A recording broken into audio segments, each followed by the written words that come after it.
Ridiculous Crime is a production of iHeartRadio. And there she is, Here I Mrs. am. Ridiculous Crime. Here I am. How are you, Captain Ridiculous Crime? I'm doing pretty well, I have to say. This is a good one for me. Oh, good. I like to hear that. Thank you. And I like you? to hear that. I am full of whimsy. Ooh. I love when you're full of whimsy. And rice. Right. It's a good combo. It is. I got a question for you. Yes. Do you know what's ridiculous? I do. You know that I'm really particular about scents. Oh, God, yeah. Either like fancy candles or parfums. Yes. And so I'm, like I said, particular is probably the kindest way I can put it. That's how I would put it. Yeah. And the In a kind way. The thing is, with personal fragrance, you have to, it has to be something that people discover when they get close enough to you. It can't enter the room before you do. Yeah, I'm with that. But I think that with some people, you can smell it from a few feet away and it'd be pleasant. Yeah, I guess. But you're not supposed to spray it on your clothes. You spray it on your bare skin. Yeah.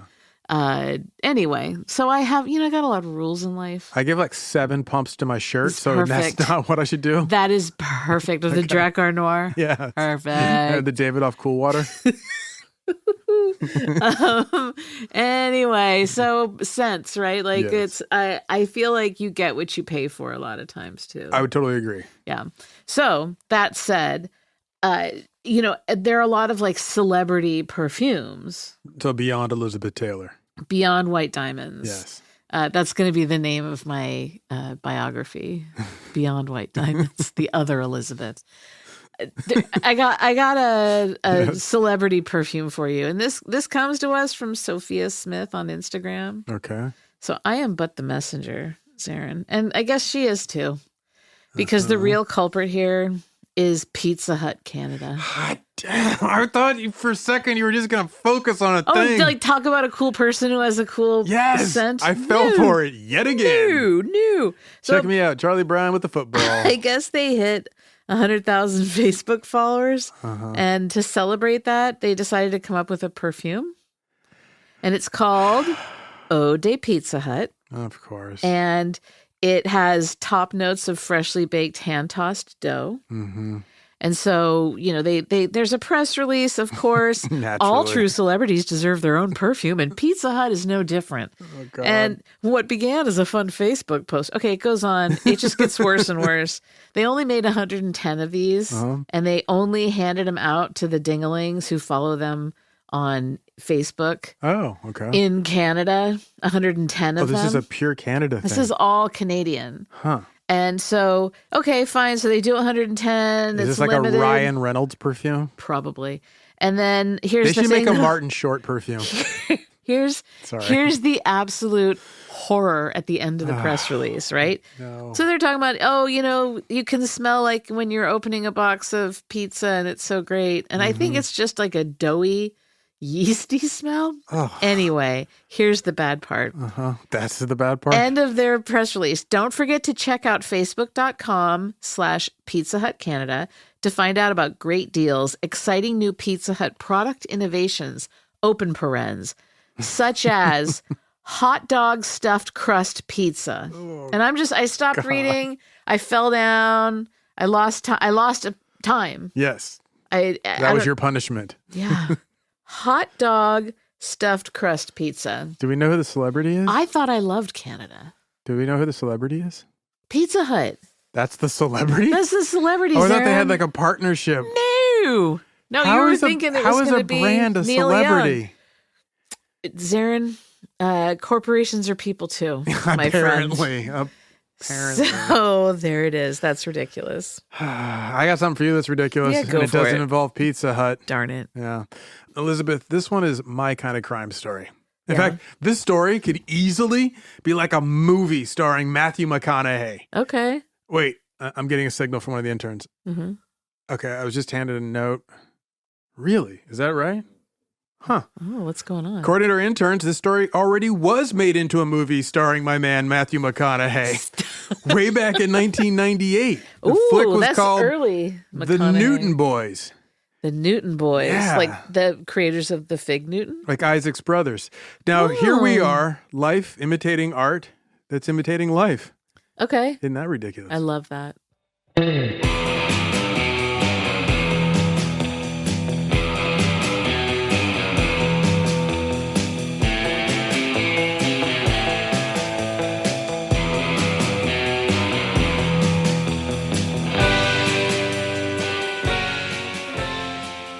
This is Ridiculous Crime, a podcast about absurd and outrageous capers, heists, and cons. It's always 99% murder-free and 100% ridiculous. Aw, yeah. Elizabeth, Zaron, where should we start with this one? at the beginning. Well, since I already mentioned the movie, well, I guess we might as well start there. Yeah.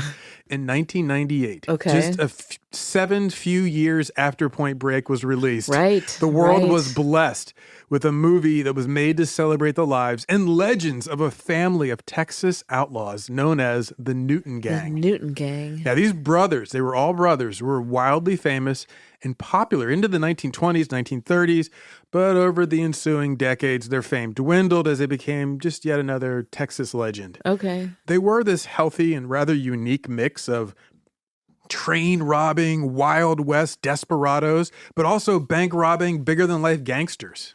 Oh, really? Yeah. They robbed banks and trains from Texas to Canada and back again. That's a long way. Yeah, and the film, The Newton Boys, that I've just been made aware of, apparently sensationalizes the exploits of these outlaw brothers. So there's the big brother, Jess, middle brothers, Willis and Doc, and baby brother, Joe.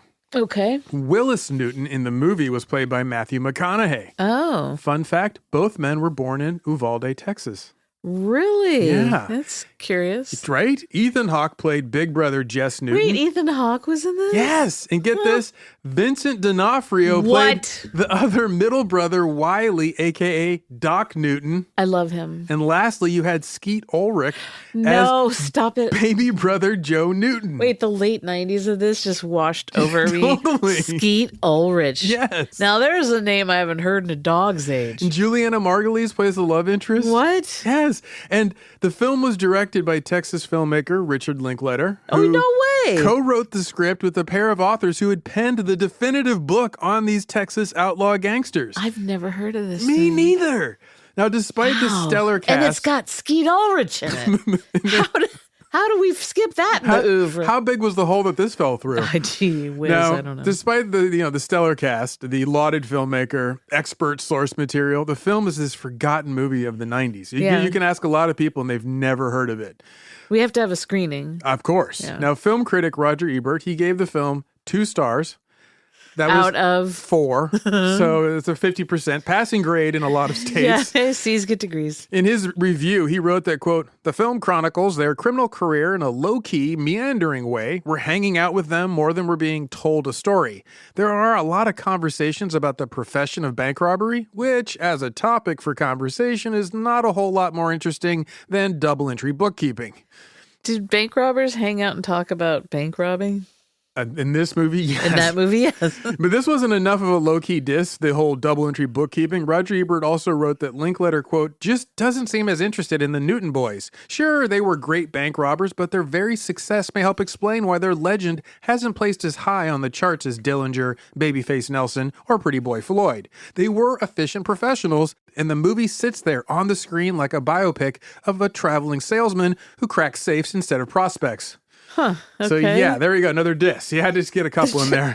But Roger Ebert was a gem. Oh, I loved Roger miss Ebert. him. Oh my God, yes. 2 thumbs up for Roger Yes. Ebert. Yes. Now, I promise not to repeat the storytelling mistakes of Richard Linklater, apparently, because the Newton Gang are far more than traveling salesmen or boring double-entry bookkeepers. They are crime legends from what I learned. Really? In the years between 1919, just after the end of World War I, and 1924, just 5 years before the stock market crash, Yeah. that obviously kicks off the Great Depression, the Newton Gang robbed somewhere between 90 and 200 banks. There's very differing accounts. that's a broad Yeah. swing in Apparently- 90 and 200. Yeah, somewhere in there. I think it's closer to 200. They also... Let's just say let's say it's 400. No, Why let's go not? with 200. Why not? They also No, robbed... who's watching? That's good point. Admiral iHeart can't see us. He can't do anything about it. Now, they also robbed at least 6 trains, because like I said, train robbers. Now, including the largest train robbery in U.S. history, possibly in world history. I What? didn't check all the numbers on that, but if you want to stack them up against the other legends of outlaw life, the brothers stole more money than Butch Cassidy and the Sundance Kid, the Dalton boys, as well as Frank and the Jesse James gang, Yeah. put together. Put together. Yes! And I know you'll like this part. They never killed anyone. I love that. In fact, they were known for being polite bank robbers. Oh, I really love it. Which might also explain why they're not remembered with the likes of John Well, Dillinger, sure. Babyface Nelson, and Pretty Boy Floyd. Yeah. Who'd soon follow in their outlaw ways just a few years later. Right. Anyway, Big Brother Willis Newton, he put it like this, quote, "We never killed anybody. We never wanted to. All we wanted was the money. Robbing banks and trains was our way of getting it. That was our business." Okay. Right? Straightforward. Very straightforward. So what's the story of the Newton brothers and their outlaw gang? Great What is the question, story? Elizabeth. Let's ask Matthew McConaughey. As Willis Newton put it, quote, "Nobody ever give me anything but hell in my life, and I never done anything I was ashamed of doing either." Love that spirit. Right? At one point late in life, in 1975, at age 86, Willis said that, quote, "We were just like doctors and lawyers and everybody else. It was our business to do that. We never killed anybody, and we never wanted to. All we wanted was the money to make money." Okay. Now, why did the Newton brothers decide robbery was their profession? Right. Another great I have question, no Elizabeth. idea. You have to understand that Texas in the turn of the century was a hard place for a lot of people. Yeah, sure. Their family attempted to scratch out an existence in that unforgiving Texas earth. The Newton family were known as cyclone farmers, Yeah. which is this term for people who moved around from place to place, always looking for a good place to turn the earth and try to scratch out a living. Right. Now, the parents, Jim and Janetta Pecos Anderson Newton, Pecos. right? Love that name. So good. If you're named after a river, I mean, come on. Yeah. Now, they were productive in one area, making babies. Despite their poverty, they had 11 children. Oh, goodness. There was Ivy, Bud, Henry, Dolly, Jess, Willis, Wiley, a.k.a. Doc, Bill, Tull, Isla, and the baby of the family, Joe. Yeah, well, people had those whole litters of kids at the Totally. time. I yeah. feel like Goodwill Hunting, just naming off, what was your names to all your brothers and sisters? Now, although he was younger than Jess, Willis Newton was the leader of the Newton gang. Born in 1889 in Uvalde, Texas, Willis was the one who led his brothers into temptation. He was a smart kid, and consequently, he had his reasons to go into a life of crime. More on that in a second.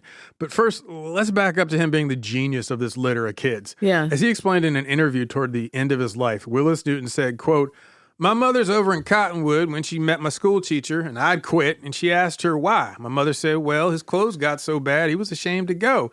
But she said, he's the smartest pupil I've ever had in my school, and if you give him education, there's no telling what he'll make out of himself.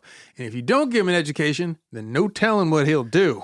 Well, Right? I can still relate to this guy. So the story goes, back around the turn of the last century, the Newton brothers had this reputation in Cottonwood for being a bit rough and tumble. As the children of dirt farmers and kids who wore hand-me-down clothes to school and were skinny from being undernourished, they soon took it upon themselves to steal whatever they desired and their parents could not provide. yeah. They'd break into stores at night and they'd steal what they coveted or they were ashamed not to have. And they did this often enough that word starts getting around Uvalde and Cottonwood that them Newton boys is trouble. As the Texans historians tell it, quote, "Before long, if something went missing anywhere within 100 miles of Uvalde, it was quickly presumed to have been the fault of the Newton boys." Oh, no. Yeah. So despite their early taste for walking the outlaw path, if you ask Willis, the Newton boys didn't graduate to bank robberies and train robberies.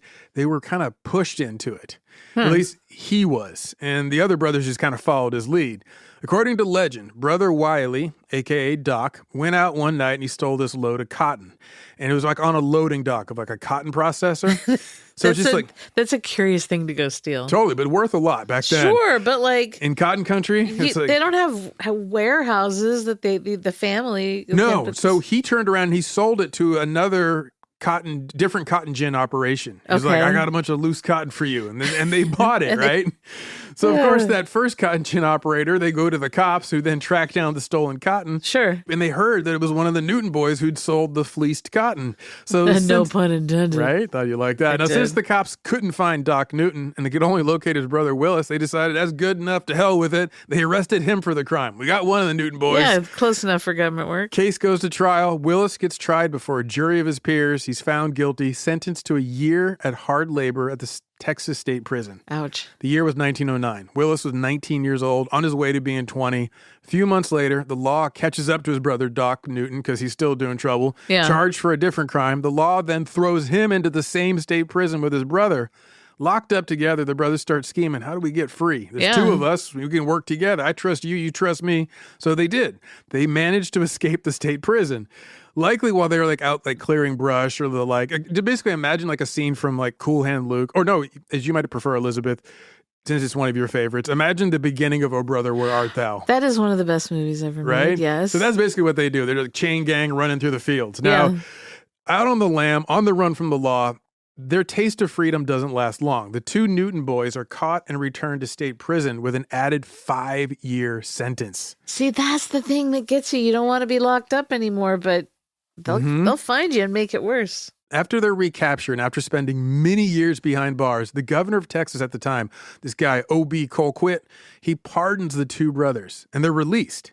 So, still angry about his wrongful arrest and hardened by his time inside, Willis vows to make the law pay for their crimes against him. Yeah, okay. He decides he'll become the exact sort of outlaw that the judge and the jury and the law said he was. Right. So in 1914, same year he's released from prison, Willis Newton and a friend of his, they hop on this train on New Year's Eve, December 31st, right? The train was not too far from Uvalde when they hopped on. The locomotive gets near this place called Klein, Texas. The pair of now newly minted outlaws, they rob all of the passengers on the train. Then they hop back off at a place called Spofford, Texas, down in Kinney County.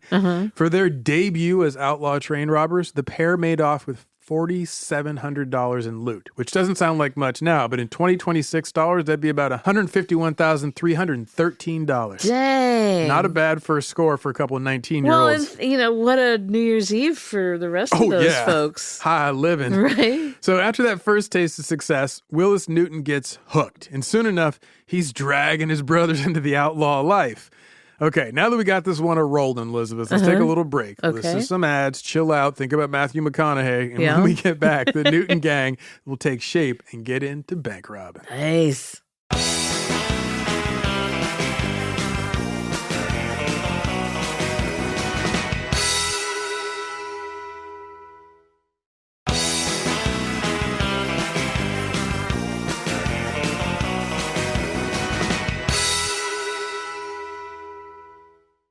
And we're back, Hey, Elizabeth. we're back. You ready to hop on a fiery steed, yank down a bandana over your dust-covered face, and go rob some banks in Texas? Let's go hop on a steel horse and show them the business end of a pointed finger. Good. Yeah, I like that. Now, before we mosey in and stick up the place, I wanted to give you just a little more insight into the Newton boys and their criminal ways. Born, as I told you, the children are dirt farmers, ashamed of their poverty and the deprivations, wrongfully imprisoned. You might be able to see why they chose a life of crime. Well, and their teacher predicted it. Totally. But if you hear it from them, it's a little bit different. In November of 1980, the last surviving member of the Newton gang, the baby of the family, Joe Newton, went on The Tonight Show with Johnny Carson. Wait, stop. Yes. What? And he reminisces about... For being a bank robber, not for something he'd done subsequently. No, just for being a bank robber. Oh, okay. And he goes and he talks about his brothers and his lawless ways. And he's like, at the end of his life.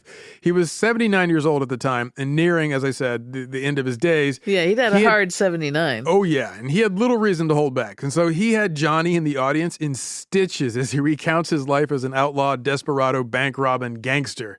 Now, it's Johnny Carson. This is when late night TV was at its peak. Awesome, right? Yeah. So Johnny Carson said in the setup, quote, "It says in 4 years you robbed 80 banks." And Joe Newton happily confesses, "Yeah, we robbed a lot of them." So the crowd laughs at his candor. Johnny follows up by saying, "Now, you lived pretty well, I suppose, when you were..." Joe Newton jumps in. He replies, "Oh, yeah. We stayed in the best hotels, eat at the best cafes, and drove the best cars available in them days." Now, this piques Johnny's curiosity because, he likes cars. He's like, yeah, and a lot of women, like a lot of women. And so Joe Newton, which is also one of Johnny's pastimes. So Joe Newton explained, "Well, there's always a way if you got a good car, a pocket full of money, and you're a young man," because now he's not a young man. Right. Anyway, Johnny in the audience laughed. Joe Newton continues his thought. "Yeah, that'll make you popular there." So, Ed McMahon's all, hey. Oh my God. Ed McMahon is chortling through most of this. I can only imagine. So since it's 1980 and not the 1920s, and bank robbery is not something that the network NBC wants to excuse or inspire any modern copycats, Sure. Johnny Carson is quick to say, let me ask you something. Looking back on this, if you had to do it all over again, you wouldn't recommend this as a... And Joe Newton, once again, quick to hop in. He interrupts him and says, No, we was crazy for doing it. And looking back and seeing then... but we was young then. So it's like a half step back. Sure, yeah. So Johnny and the audience laugh again. Joe Newton, hearing he's got them all on his side, he says, someone said, why didn't you invest that money in something that would have made money? And I said, who wants a better job than what we already got?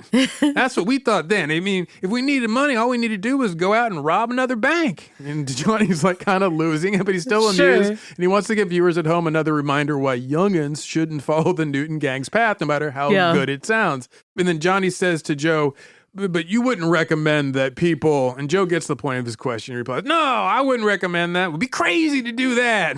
So now just a few years earlier in this filmed interview, not on The Tonight Show, leader of the gang, Willis Newton, he explained his gang's reasoning and their raison d'etre.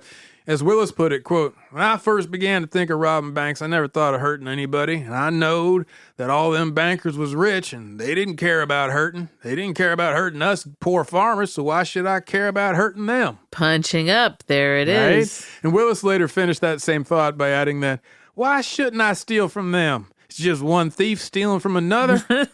You can hear the revenuers era of the 1930s is going to be coming around soon. Yeah. But with the Dust Bowl era, it hit Texas and Oklahoma in that area first. They were already basically in the Great Depression in the 20s.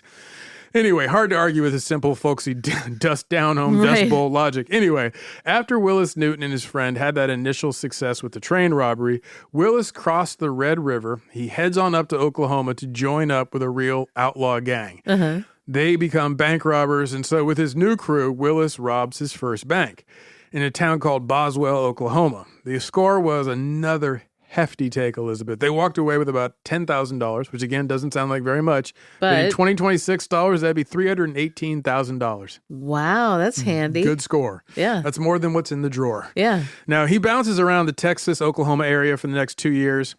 And remember, keep in mind, Oklahoma is recently a new state. In 1912, it becomes a state. It used to be Indian territory. So people are used to having outlaws run through it. Right. So that's what they're thinking.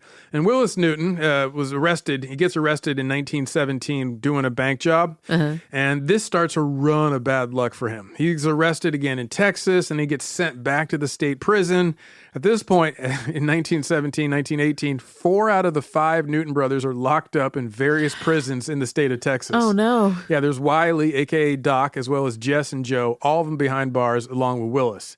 But get this, his luck flipped right back around because the next year, 1918, Willis is given a second pardon by a Texas governor. Oh, I love it. So a man named William P. Hobby, with that second pardon, he's released from the state prison and goes off to, re-engage with his life. Once he's free, Willis goes right back to criming. He's like, I ain't done. What else is he going to do? Yeah, I mean, exactly. He didn't never get that education. So he joins up with a new gang of ne'er-do-wells, and they start committing a series of nighttime robberies of local stores in places like Denison and Abilene and Walder and even in Dallas, Texas, right? Mm-hmm. Around that same time, Doc Newton, his brother, escapes from prison. He hightails it over the border up to Oklahoma, where his brother Willis and Joe are now holed up and pulling jobs of their own. Soon enough, by the turn of 1920, Jess Newton gets released from prison, so he rejoins his brothers in Oklahoma, and Willis convinces them all that they should start their own gang. He's like, I've been bumping around with all these numbskulls, and we could do this That's right and proper. They got enough of them. So once the Newton brothers are all reunited, they form their own outlaw gang. They decide to bring in one outsider to round out their crew. When Willis was working with the other crew, breaking into stores, pulling bank jobs and whatnot, he learned about how to use nitroglycerin to blow a bank vault. Uh-huh. So he tells his brothers they need to get their own nitro man, right? So they bring in a man he knows, this demolitions expert named Brent/John Glasscock. Okay. So you see his name is John Glasscock and Brent Glasscock, so we'll be going with both names. Sure. Anyway, it's a curious name for a demolitions expert. Now that we have their nitroglycerin guy, the Newton gang gets to work robbing banks like true pros. Mm-hmm. Starting in 1920, they rob banks in Texas, Oklahoma. They even manage their way up to Iowa.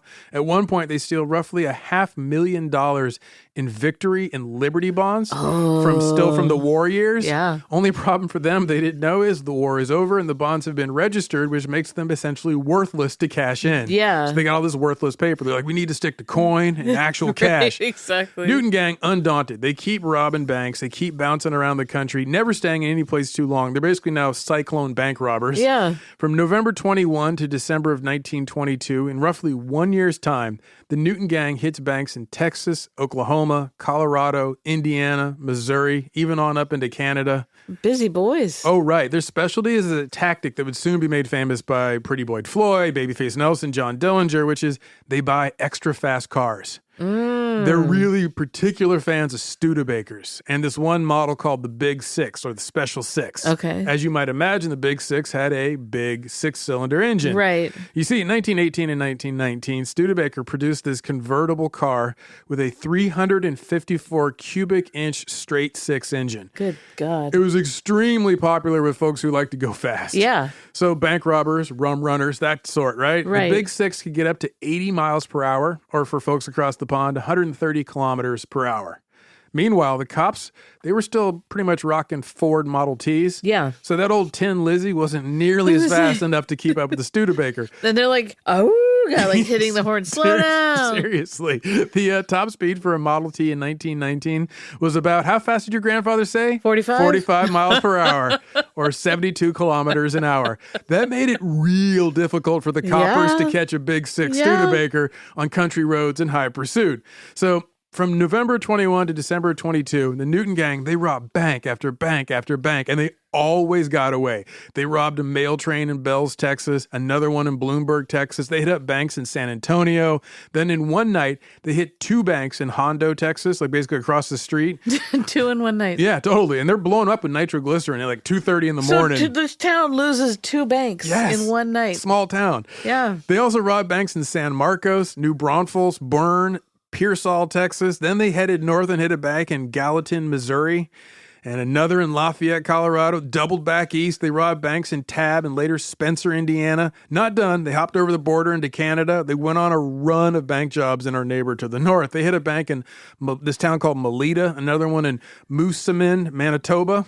Like small towns out of the way, nowhere. Then they hit a bank in the big city of Toronto, Ontario. They're like, let's just try our luck. Are their fast cars just crammed with cash? Oh, yeah. I mean, they're also spending cash real fast. Right. There's a bunch of them. So Sure. And they're breaking it up, and then they're using it to buy whatever they want. Gasoline. Nice suits, going out to the best restaurants. Yeah. I'll get back to that in a second. The company of pretty ladies. Oh, you know it. Now, the brothers often robbed banks after hours when they could work undisturbed, and then they would use their nitroglycerin to blow the bank vault. Other times they went in during business hours when they would just walk right in. The brothers were known to be polite to both customers and staff alike. They weren't just like preferential. Yeah. Now, bank managers, not so much. But anyway, bank employees, various customers, they would tell the police that the Newton gang seemed to go out of their way to not only to not hurt anyone or use violence, but they were exceedingly polite, like good, like Texas boys and very charmed.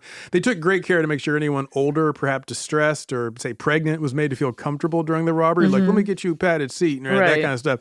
I mean, basically, crime aside, they've been raised to have good manners. That's what I'm trying to say. Good boys. Now, like I said earlier, and it should be reiterated, they never killed anyone in all of their hundreds and hundreds of bank jobs. Wow. So kudos to them for being so professional and well-disciplined. Yeah. Now, as for their use of explosives like nitroglycerin, the Newton boys would typically use that at night when no one else was in the bank. Then they knew they wouldn't have to worry with hurting anybody. Yeah. Sometimes they might use a bit too much. For instance, there was a couple times when their explosives expert was still tinkering with his recipe because they're using liquid nitroglycerin. They're pouring it on like rags and into the cracks of the vault. Okay. And then they would use like dynamite to like bust the vault door open, and the nitroglycerin would catch it and would blow the hinges. It'd blow the. You get the idea.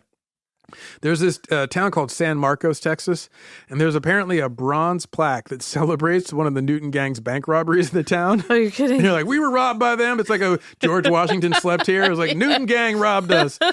So at the intersection of West Hopkins Street and North Guadalupe Street, there's a marker located near 100 West Hopkins Street, if you happen to be close in the area. Right. And it reads, and I quote, about 1914, the Newton brothers, Jess, Willis, Doc, and Joe, were getting tired of facing mules' rumps as they plowed their daddy's Callahan County farm. So they drifted into train and bank robbery in a 4-year career that took them through the Midwest and Central Canada. In 1923, they broke into this building in the early morning of January 4th to rob the Old State Bank and Trust Company. They poured so much nitro on the vault door that the side of the bank was partially blown away, and coins showered across the street as they made their haul and casually escaped. Consequently, the Texas legislature dramatically increased the penalty for the illegal use of heavy explosives. So good. They were so good, they changed Texas state law. Now, typically, Willis was the brave one. He'd climb up the telephone poles and he would cut the telephone pole lines. Okay. Then they would break into the bank at night. They'd pour the liquid nitroglycerin into any cracks or gaps, as they said. Then their explosives experts, Glasscock, he would set it all off with sticks of dynamite. After the smoke and the dust cleared, the Newton gang would then gather up the loot, rush back to their Studebaker Big Six, and tear away into the night, knowing the local cops couldn't catch them in their far slower Tin Lizzies. Yeah. And if anyone tried to like phone or telegraph to the other police down the road, they'd find, oh, the wires have been cut. The town is cut off. The whole town. Mm-hmm. Oof. There's only so many wires back then. Right. So to help along their targeting of which banks to hit, Willis, he bribed this insurance company insider who worked for the Texas Association of Bankers, who then handed over to Willis a list of banks that used older safes for their bank vaults. Stop. The kinds that would be susceptible to nitroglycerin. Yeah. So on July 24th, 1923, during their cross-border run of bank jobs in Canada, the Newton gang, they're up in Toronto where they doubled up their tactics. They robbed the bank messengers in broad daylight who were just walking around with currency and coins they had on them. They're like, and then they're like, wait, where are you guys going? Where are you taking this? So then they head on over to the Toronto Currency Clearinghouse. Oh my God. And they try to like rob the whole place. Like rather than one in at a time in it, they're like, let's just get all of them. That sounds like, go to the source. Right? Yeah, totally.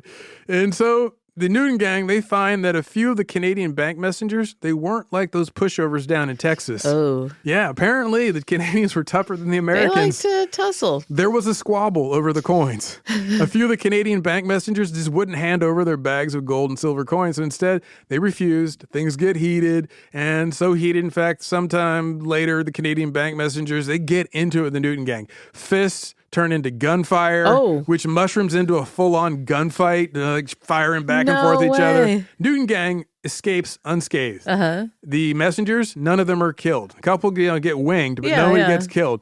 And, like I said, it's their MO. They don't take a life. Once they flee the dangerous Canadian streets, the Newton gang returned to the U.S. with about $84,000 of Canadian loot. And that doesn't sound like a lot necessarily, but that'd be $1.6 million in 2026 dollars from that clearinghouse. Yes. Wow. So it was so much money to enjoy. The Newton boys enjoyed the high life down in Chicago. As Joe Newton had explained to Johnny Carson, they did indeed eat at the finest restaurants. They drove the fastest, coolest cars. They wore the cleanest suits. They lived it up like as much as you can in 1920s luxury. Right. They went to the Kentucky Derby and they enjoyed the parties there. They sipped on mint juleps and whatnot. They hit up nightclubs and speakeasies in numerous downtowns from Kansas City on up. They did it up 1920s style. Life. Now, despite their towering success as an outlaw gang, they were not the focus of any multi-state manhunt. You're kidding. Yeah, one, the FBI didn't really exist yet. Well, but the more famous bank robbers that would follow them would then make the FBI more of a necessity to be able to cross state lines. Because in 1922, if you crossed state lines, it was like your crimes were forgiven. It was like carte blanche, right? Until you robbed a bank in that state, you were fine. You're like, I don't care what you do in Missouri. Well, and you're some in Kansas now. Their contemporaries were, lighting places up. They're opening fire and killing people, and that's going to get a lot more attention and heat. Totally, and they're also, remember, just a couple of years ahead of the real Tommy gun toting Babyface Nelson just shooting the place up. These guys are coming in. They're almost like technological, where they're cutting off the communication. They go in, they blow the vault, they clear out in a super fast car. You converted this all to modern technology. It'd be like if you had your own helicopter that's super fast. Well, and if you're a bank, you don't want to say they got one over on us. It's a different thing. If they came in and they sprayed the place with bullets, and what can we do? This was just, we didn't think about that. Yeah, we need to get a new vault, I guess. Now, also, can I just say just really quickly? Yes. That when I was reading about this, I just kept thinking, this is my dream. I mean, to be a bank robber, an outlaw, a desperado 20s. In a fast car, not on a horse, they can get ornery with you or throw a shoe. Right. But just a fast car, straight six Studebaker, work in the Midwest in Canada in the 1920s, when there's little to no federal law enforcement. Before technology was so dominant, they're not calling ahead. They're barely able to telegraph ahead. Right. And, you could just... Basically, if a big six Studebaker is your key to freedom, oh my God, dream time for me. When and if we get a time machine, we know where you're going. Oh, 100%. Yes. Yeah. And I won't be as successful because I'll kind of stick out a little bit more, but I'm still trying it. Anyhow, this is how the Newton gang largely stayed off any federal most wanted lists, is they were not violent. They were really technologically savvy for the time. And so they got to enjoy the fruits of their crimes. They enjoyed the laughter of ladies who like bad men. They got to gamble and drink and cheer on racehorses and, dine on fat steaks and guzzle delicious illegal booze.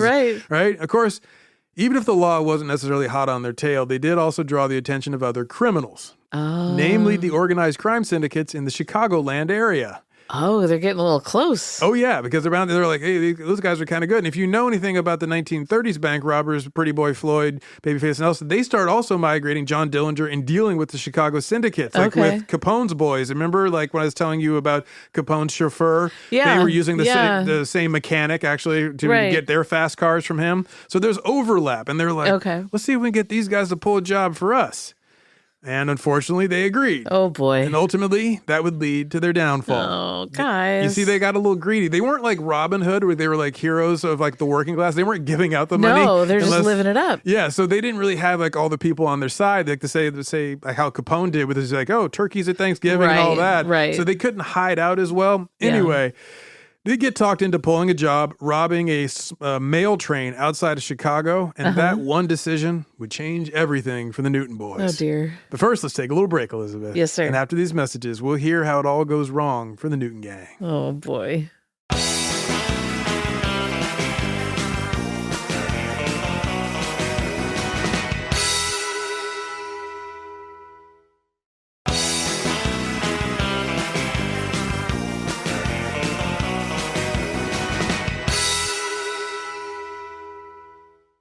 And we are back, Hello. Elizabeth. Heyo. Okay, so at this point, my dudes are still living the high life, getting away with it all, bouncing around, living my dreams, my best life, not hurting nobody, living your aspirations as a criminal. So how does it all go wrong? Great question, Elizabeth. I know. Well, I kind of already told you. They broke their pattern. They went back to robbing trains, which they'd robbed in the past. That wasn't a new thing for them. But working with other gangs, especially the Chicago Syndicate, the Racketeers, as they were called at the time, that was kind of new for them. Because mostly, when they robbed trains, they just robbed the passengers and they got whatever was in the safe on the train. Well, this time they decided to rob a mail train, and it wasn't necessarily their idea. And you know how we always say, don't F around with the U.S. Postal Service or you will find out? Yep. Well, they did, and they did. So it was June 12th, 1924. Newton gang was in Illinois. They'd partnered up with some folks from a Chicago crime outfit. Then they had their own plans to rob a U.S. mail train that was rumored to be carrying $3 million back then. Oh. That'd be about $57 million today. Whoa. If they pulled it off, it would be the largest train robbery in U.S. history. Right. Possibly world history. Now, their partners were a Chicago racketeer, two guys from the syndicate, and an insider, a postal inspector who told the gangsters all about this possible score. He's like, it's going to be on this train, on this day, at this time. So the plan was to hit the train at a spot called Roundout. It was and remains an unincorporated area where there's this big train junction outside of Chicago. Because remember, Chicago was the big clearinghouse for meat and commodities back then. So they had to get trains in and out of there. So this was just outside of town, a place where you could turn a train around. You could redirect them. You could have them crisscross trains. It's a spider web of train tracks, right? Yeah. And this U.S. mail train would be pulling through Roundout, and there it would have to slow down enough that they could hop on, tell the guy to stop the train, then rob it at their leisure, get back in their big six Studebaker and tear off into the night.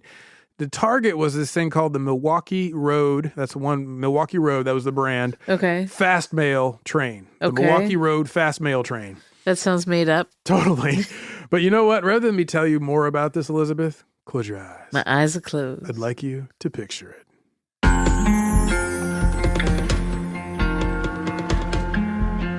It's a summer evening in June of 1924, and you are aboard a Milwaukee Road fast mail train car. You're happy to have the work after your time working with a traveling flea circus. That sounded like it would be fun, but after a few weeks of fleecing families to see the fleas perform in the circus, you decided to move on to greener and more stable pastures. Your brother-in-law connected you with someone he knows and got you a job working as a postal worker on the mail trains rolling out of Chicago. Seemed like safe work. Tonight, it's your 4th day on the job and you're looking forward to riding the rails west to deliver an express car of mail. You heard that you'll be carrying a sizable load of currency aboard the mail car, somewhere around to the tune of roughly $3 million. When the train slows to change tracks in Roundout, Illinois, you figure it'd be a good time to take a coffee break.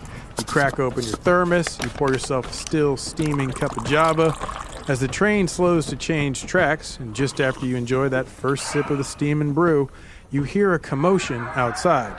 You slide open the security window to see what all the noise is about. There is a gang of masked men pointing heavy weaponry at the train car.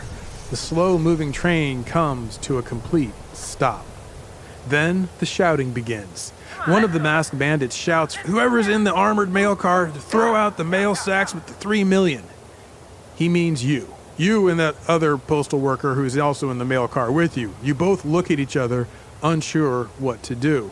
More shouting from outside the train car ensues. Again, they demand the $3 million in mail sacks to be tossed out of the train car. Or else. A quiet dread takes hold of you. Or else. You're pretty sure you know what that means. One of the masked men says he'll start counting. If you don't throw out the mail sacks with the $3 million in it, the masked men will start blasting. And woe be unto you and anyone else in that train car. The decision is yours. They begin counting. 10, 9, 8. You and the other postal worker lock eyes. He says, "Where are the mail sacks? Let's do as they say." Is he in on it, you wonder? The outlaw bandits keep counting. 5, 4, 3. You don't know what to do. 2, 1. No guns sound.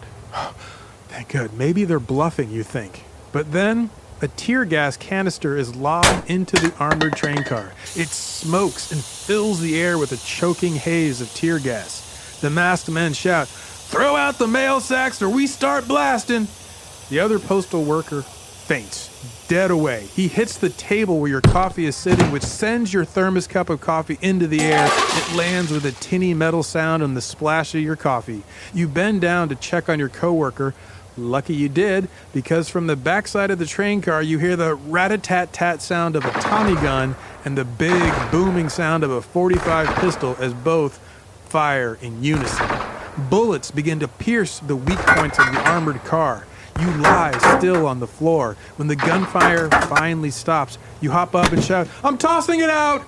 You quickly grab the mail sacks and start shoving them out the window slot, one at a time. The mail sacks hit the ground with a soft, weighted thud, one after the other. The masked men sound jubilant at the sight of the mail sacks until you hear one of them shout, "Wiley, you okay? They shot Doc." You don't know what they're talking about because neither you nor the other postal worker drew a weapon, let alone fired one. You lie back down expecting the train car to be pierced by a fresh round of bullets.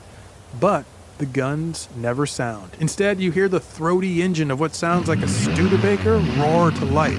The car drinks down gasoline as it zooms off into the dark of the summer night. Later on, when the authorities arrive, you dutifully report that you never saw the faces of any of the masked men. They left in one car, but you did hear one of the bandits shout for Willie or Wiley and that Doc had been shot. Turns out this one piece of evidence is all the authorities need to hear to begin their manhunt. Good job, you.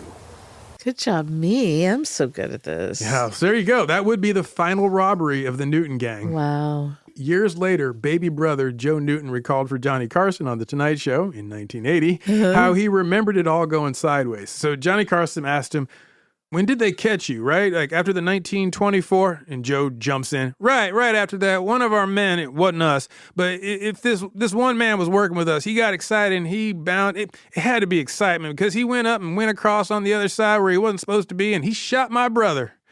Johnny Carson is concerned and asks, "Killed him?"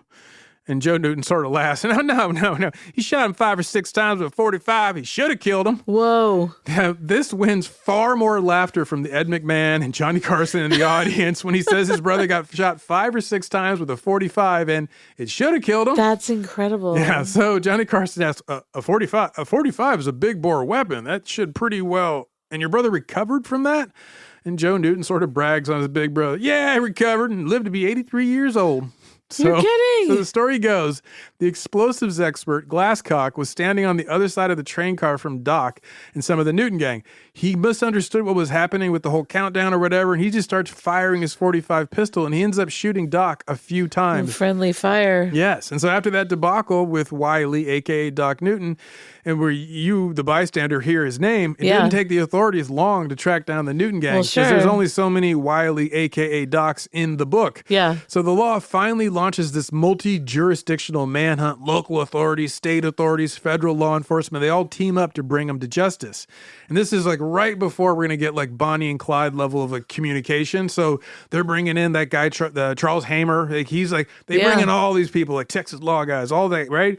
Soon enough, the local Chicago police, they get a tip. There was a report that a wounded man with possible gunshot wounds or maybe possibly a wound, either way, he was holed up in a north side Chicago house. Mm-hmm. The cops race up to the address off this tip, and Doc is there, gets caught.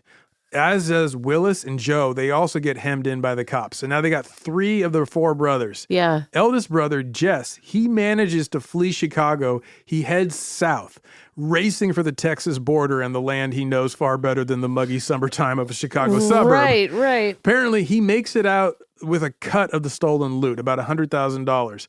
And he indeed made it home to Texas. He made it all the way down to San Antonio, which is low in Texas. Yeah. He proceeds there to get drunk once he's home, right? But he also knows that he needs to like hide his cut of the stolen money and all the coins, everything. So he hires a cab driver to take him out of town, out to like a small hill or a small mountain. Yeah. And drunk as he was, he climbs to the top of this small mountain and he buries the stolen loot.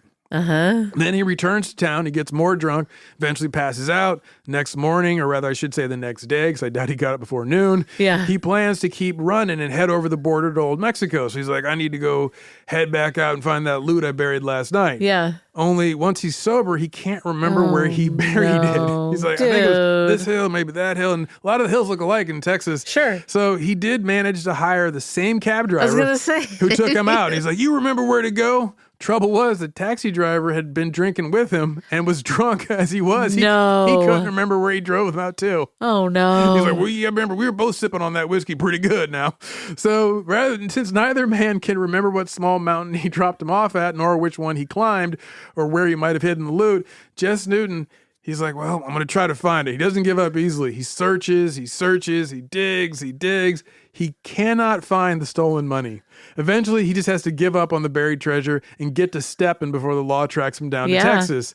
He manages to sneak over the border into Mexico, but down there, a federal agent follows up and manages to catch him in the town of Ciudad Acuna, which is like basically right across from Del Rio, Texas. So where the Rio Grande is acting as the border that separates Texas from Mexico, he's just across. Yeah. So once all 8 men, so the racketeer, the 2 guys from Chicago outfit, the postal inspector, and the 4 Newton gang, they all get busted. They go to stand trial.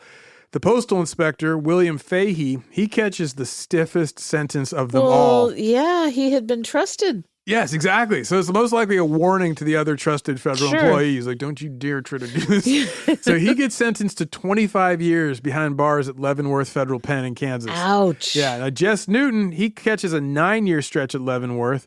Doc gets sentenced to 6 years. Willis gets sentenced to 4 years at Leavenworth, and baby brother Joe, he just gets 1 year inside at Leavenworth. Doc would have gotten just 1 year, but they added 5 years for his prior prison escape, because that was still on the books. They're like, and then another 5 for getting shot. Yeah, exactly. So most of the stolen loot was returned to the feds, all except what was spent in the few days like while they were on the run, and of course the money that Jess hid in the Texas mountains outside San Antonio. Yes. Now, after their time in the federal pen, the Newton brothers all reunite back home in Uvalde, Texas, Willis kept himself in the criminal underworld. He did go back inside after he was busted bootlegging whiskey and hauling it over the border, and he gets thrown in jail in Texarkana. Yeah. Eventually, both he and baby brother Joe, they were again wrongfully arrested and imprisoned for a bank robbery they did not commit. Oh, no. And in 1943, Willis is locked up in an Oklahoma prison for 7 years. Baby brother Joe catches a sentence of 10 years. Oh. Yeah, when he gets out, Willis starts running nightclubs. In the 50s, he owns a couple gas stations, which provide kind of cover for his illicit activities. Sure, yeah. Because at this point, he's a hardened criminal. Right. So there was talk of him getting into the so-called nightclub wars, which led to rumors of arson that he may have been involved with. At one point around that same time, someone tried to assassinate Willis. He was in his bathroom at the time. Someone poked a gun inside the window and took their shot. He survived that shooting because these Newton boys are hard to kill, apparently. Yeah. In 1968, at the age of 77 years old, their brother, Doc Newton, gets arrested in Rowena, Texas. He was busted for what, Elizabeth? Bank robbery. No way. Which he did commit.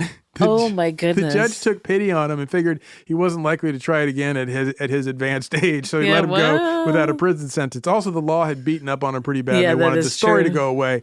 So due to his outlaw past and the humor of his failed outlaw present, in the April of 68, Doc Newton was featured in a story in Life magazine. National news all over again. These guys are just curiosities. In 74, Doc Newton passed away at the age of 83. Jess Newton had already passed away in a VA hospital back in 1960. In 73, Willis Newton gets implicated in a bank robbery that went down in Brackettville, Texas. And just like with Doc, the authorities chose not to press charges. They're like, you're too much of a Texas legend now. Yeah. So Willis Newton eventually died in August of 79 at the age of 90 years old. And lastly, baby brother Joe Newton died on February 3rd, 1989 at the ripe old age of 88. Now, Look at these guys. Right? Texas strong. Yeah. Now, if you were wondering, Jess Newton never did remember where he buried that stolen loot. I was wondering. Best he could recall, it was atop a hill or a small mountain outside of San Antonio, somewhere along the road to Bandera. So if you know the area, you want to go looking, there's a bunch of gold coins sitting out on top of a mountain, and there's a very large rock he placed atop the hole that he dug. Those are all the clues that we have. Whoa. So if you go looking for the lost Newton Gang loot, good luck, and if you find it, let us know, because we'd love to hear from you. Cut us in. So, I'm wondering if it has been discovered and someone just kept real quiet about it. That would be the smart play. You know, yeah. I think some prospector out there, like, maybe someone with a metal detector, like developer. In the 80s or 90s. What if there's like a housing development? I think it was in the dry hills. I don't think it was in like the hills where the people want to be living on. Yeah. Them. I think it's like only coyotes or prospectors would find it. It could be that someone stumbled upon it. And maybe they maybe some curious kids in the 80s do like a Stranger Things kind of thing. I don't know. So what's our ridiculous takeaway here, Elizabeth? Oh, my stars. I'm really blown away by how long their lives were, considering how hard they lived. Yes. And they start from where they started. Yeah. Hard scrabbled son of dirt farmers, a bunch of them. So they were eating like half a biscuit for breakfast. Totally. So yeah, my takeaway is that I'm in awe of these guys. They're fascinating, and the fact that they're not household names. Right, kind of and they are the most interesting. Prolific of all of them. Yeah. And you know why they're not household names? It's the American curse. They didn't kill anyone. That's true. They weren't violent enough to be celebrated. Is that your takeaway? No. What's your takeaway? I got to see this Matthew McConaughey movie now. Yeah, totally. But my takeaway is a man can dream. You know, I would I would love to have been in the 1920s. I'm sorry. Maybe not in this body, but in the 1920s, robbing banks with these guys. Because, oh man, does that sound fun? Especially if you're nonviolent, right? You know. Yeah, that's true. You know how I am. That is true. So, you want to wash this all down with a talk back? Oh, you in the mood for one? I would love Producer that. D, can you favor us with a talk back? Talk bags. Oh my God, did he just say that? OMG. Hey guys, my name is Lisa. I'm from Browns Mills, New Jersey, and I want to tell you I loved a little kid at the end of the show, and the only problem is that when he says it the first time, he sounds very like happy and proud, and then when he's asked to repeat it, he sounds dejected, and I don't like that. I hope he wasn't, but I love your guys' show, and I will listen forever and ever. Oh, well, thank you. I can assure you he wasn't dejected. I think he was trying to be serious guy. Yeah, trying to get it right. He's a buoyant spirit, and also he likes to do things right. That's right. Exactly. Yeah. Oh, that's so sweet, though. Thank you for that sweet message. Totally. Hey, I'm going to cut in here with a brief message, an email from a rude dude that we want to share with everyone. It goes like this. This email is heavier than anything I would normally share with my 3 favorite podcasts, but I feel it's important to share. I promise there is a bit of light at the end of it. I live in Minneapolis, and things here are worse than what others on the outside probably realize. I won't go into details, but suffice to say, it's like nothing I've ever experienced or could have imagined here in the U.S. I've never felt so scared, abandoned, and mentally and emotionally drained. Things that would normally be a larger deal, like getting laid off this past Friday due to downsizing since our local economy is also suffering, seem trivial. Now I think about helping escort terrified neighborhood kids to and from the bus stop, or if other neighbors have enough food because they're scared to leave the house. I've listened to all 3 of your podcasts for a varying amount of time. I've interacted with some of you via email, Instagram, or seen you live. You've all been a part of my life on a near daily basis. You've accompanied me on work trips, vacations, and throughout my daily life. And now you provide me with a bit of comfort most nights when I try to quiet my brain enough to sleep. I want to thank you all for a needed distraction in what feels like nearly impossible times. The next time you sit down to record, I hope you can take even a brief moment to reflect and know that what you do is important to a lot of us. Sincerely, Mark McCubbin, Minneapolis, Minnesota. So I'm reading this here because we need to know and understand that we are not alone in this. All of us, luckily, have each other. And we all need moments of distraction and sanity in the face of the horrors and the hard work we have in front of us. All of us are in a cold winter, and we're trying to make ends meet, trying to live our lives under this constant barrage of the news of cruelty and pain and idiocy and hypocrisy and just pig ignorance. But let's all spare a thought for those in the thick of it, the people carrying the weight of this in person and in real time, those with the targets on their backs and the ones who stand in front of them to block the blow. We're all fragile right now, and we need to acknowledge that. Here's the thing. Making this podcast is always fun for us. It's a good escape when the world is chaos, but right now it feels like a mission of mercy. It's us reaching out to you, humans to humans, telling silly stories about silly humans. And when you reach back and let us know that what we're doing is in any way helpful, that means a lot. We're not in this alone, and we'll get through it together.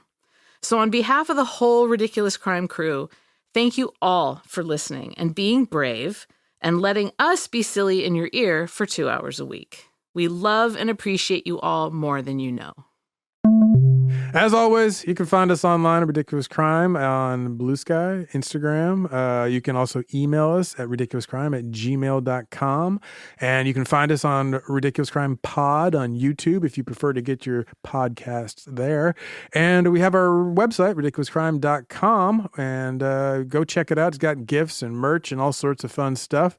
And we were also nominated for Best Beta Tape of 1983. So I'm really excited about that. So good. Yeah, I thought VHS, but it turns out we were nominated for Beta. So it's the higher quality format, apparently. You know, it was like flipping a coin, which one was going to be the hot one. And we also, obviously, we love your talkback. So please go to the iHeart app, download it, leave us a talkback, and we'd love to hear your voice here. Maybe you'd enjoy to hear your voice here, too. And there you go. Thank you for listening. As always, we will catch you next crime.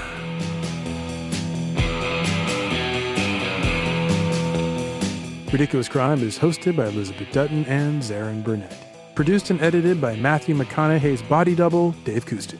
And starring Annalise Rutger as Judith.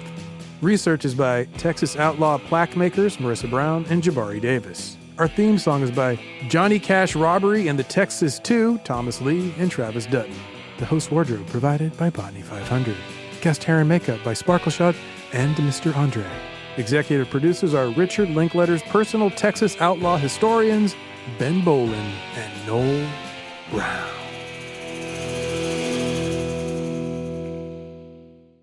Ridiculous Crime. Say it one more time. Ridiculous Crime.